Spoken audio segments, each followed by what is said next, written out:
संत साहित्यामध्ये भक्तीचा महिमा परोपरीनं आळवलेला आहे।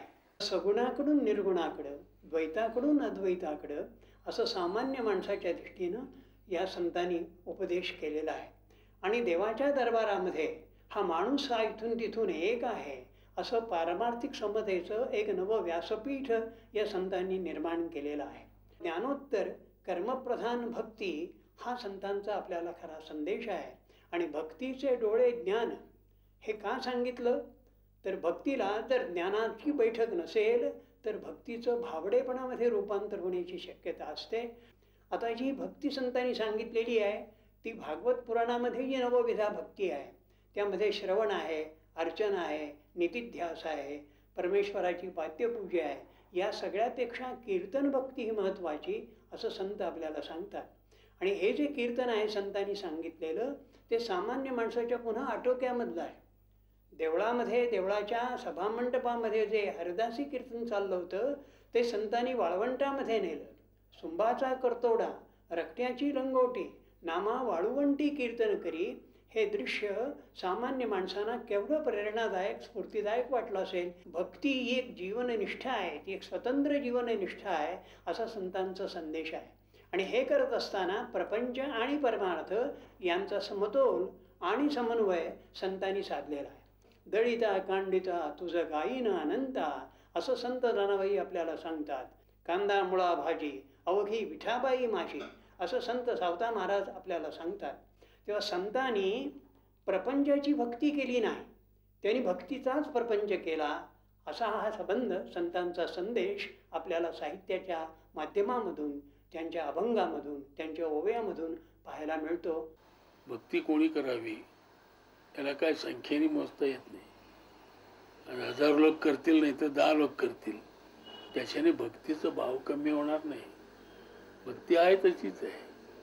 पंढरपूरला दरवर्षी गर्दी होते, वारकरी लोक जातात, भजन करत जातात। त्या विठ्ठलाचं नाव घेऊन ते अभंग म्हटल्याने त्यांना ते पायी चालण्याचं श्रम सुद्धा वाटत नाही। हे जे एक प्रकारची शक्ती म्हणा हे अभंगात आहे। 1972 साली त्या दिवशी आषाढी एकादशी होती। सकाळी असं विचार केला की आपण एक कार्यक्रम असं करू, 2 कन्नड भजन, 2 मराठी, 2 हिंदी। आणि ते इतकं आवडलं लोकांना, साधारण महाराष्ट्राच्या बाहेर सुद्धा सारखे बोलवणी यायला लागली।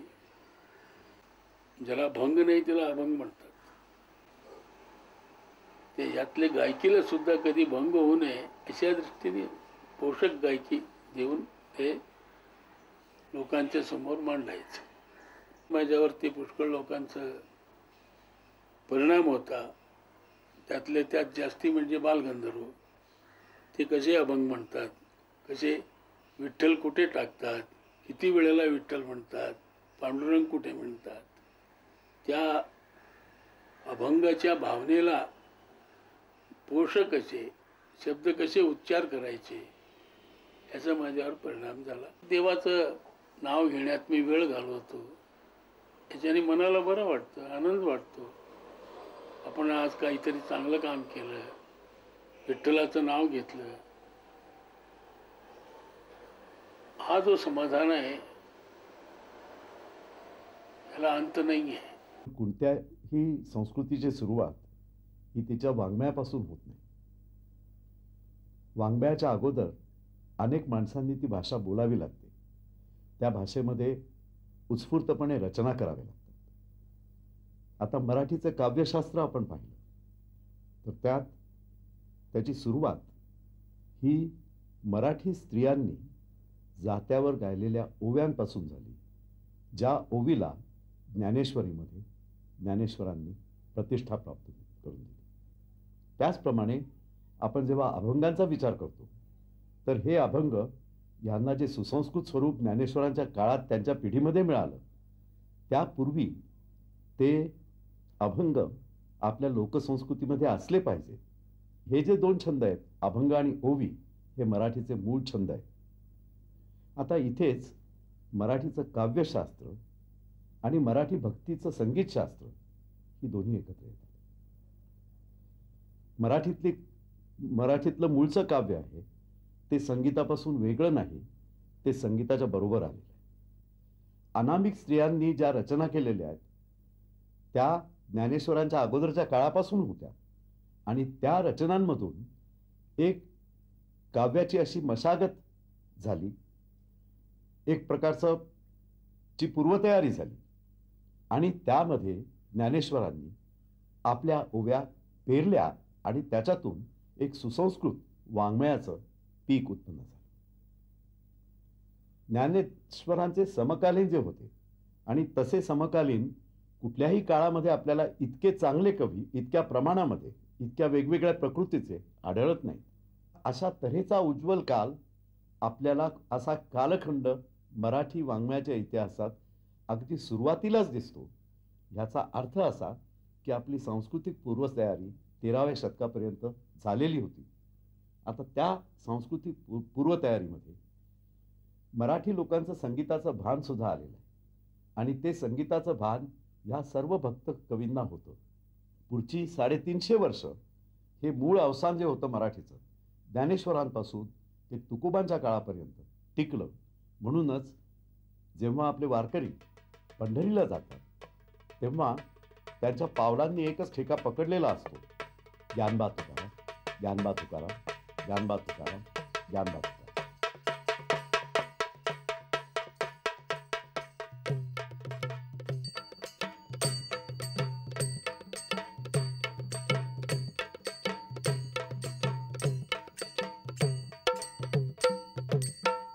महाराष्ट्राच्या संत परंपरेतील संत ज्ञानेश्वरांपासून निळोबापर्यंतच्या संतांचं साहित्य हे मराठी भाषेचं भूषण आहे. ज्याचा देवावर मुळी विश्वासच नाही तो संस्कृत भाषा देववाणी आहे या श्रद्धेविषयी शंका घेऊ शकेल. पण मराठी भाषेला मात्र अगदी संतवाणीच म्हणावं इतकी ती संतांच्या रचनांनी घडवली गेली आहे. संत साहित्याची मुख्य प्रेरणा विठ्ठल भक्ती आणि लोकप्रबोधन ही असली तरी आपल्या हातून साहित्य निर्मिती होत आहे याचं भान संतांना असावंसं वाटतं. आपल्या ग्रंथातून साहित्य सोनियाच्या खाणी उघडत आहोत असं ज्ञानदेव म्हणतात. तर आम्हा घरी धन शब्दांचीच रत्ने असं तुकाराम सांगतात. ज्या सर्वसामान्य जनांसाठी हे साहित्य निर्माण झालं ते त्यांना समजेल, नीट उमगेल, त्या भाषेतच ते निर्माण व्हावं याचं समंजस भान संतांनी ठेवलं होतं.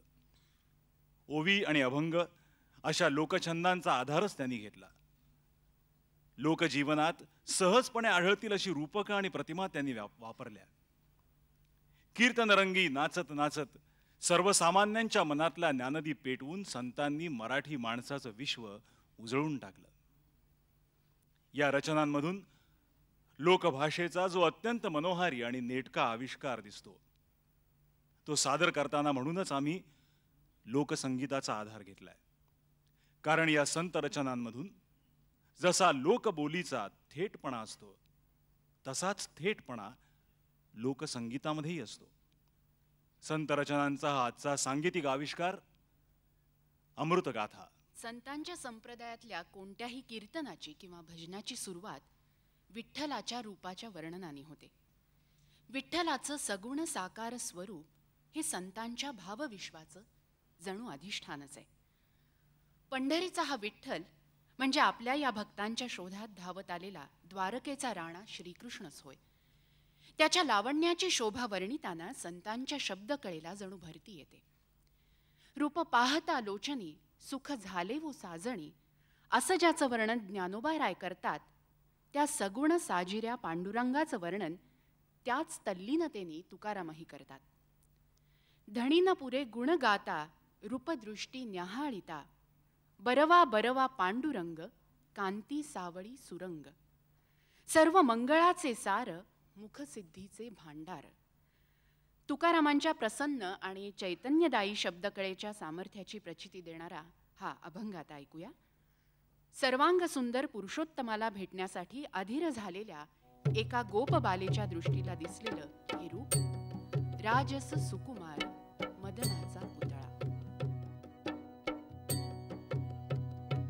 ओ राजस सुकुमार मदनाचा पुतळा, ओ राजस सुकुमार मदनाचा पुतळा, रवी शशिकळा लोपलिया, रवी शशिकळा लोपलिया, राजस सुकुमार मदनाचा पुतळा, ओ राजस सुकुमार मदनाचा पुतळा, रवी शशिकळा लोपलिया, रवी शशिकळा लोपलिया, राजस सुकुमार.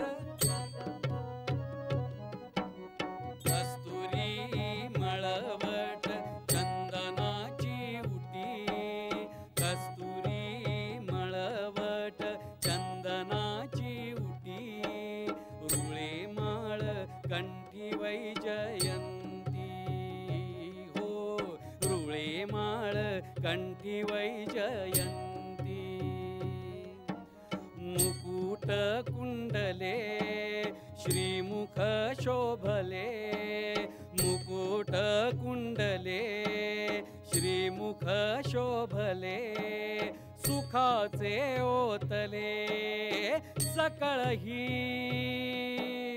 सुखाचे ओतले सकळही,